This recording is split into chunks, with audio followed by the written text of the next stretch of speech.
السلام علیکم ورحمۃ اللہ وبرکاتہ۔ امید ہے کہ آپ سب دوست و احباب خیر و عافیت سے ہوں گے۔ تو ایک وظیفہ ہے روح المعانی اور معرف القرآن میں حضرت مولانا مفتی شفیع رحمۃ اللہ علیہ نے ذکر فرمائی ہے، بہت ہی جامع دعا ہے۔ 70 مرتبہ نظر رحمت اور 70 حاجتوں کا پورا ہونا۔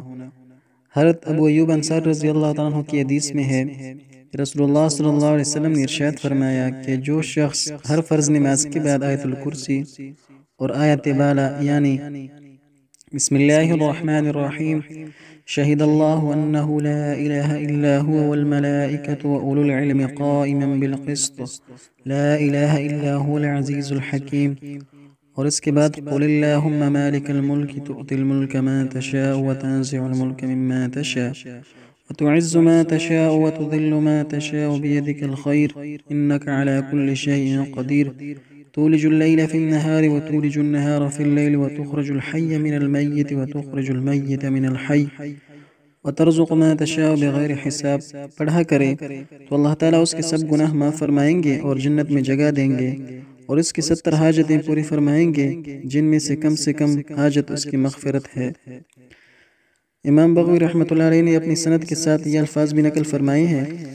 کہ حق تعالیٰ کا اس شخص کے بارے میں یہ فرمان ہے کہ جو شخص ہر نماز کے بعد سورہ فاتحہ، آیت الکرسی اور آل عمران کی دو آیتیں یعنی شہید اللہ اور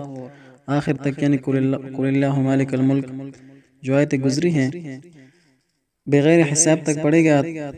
تو میں اس کا ٹھکانہ جنت میں بنا دوں گا اور اس کو اپنے حضیرت القدس میں جگہ دوں گا،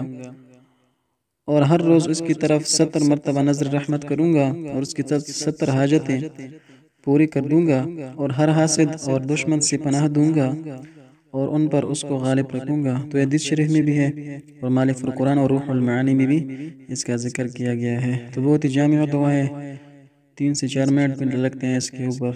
تو ہمیں بھی چاہیے کہ ہم بھی اس قرآن آیات سے بھرپور فائدہ اٹھائیں۔ السلام علیکم ورحمۃ اللہ وبرکاتہ۔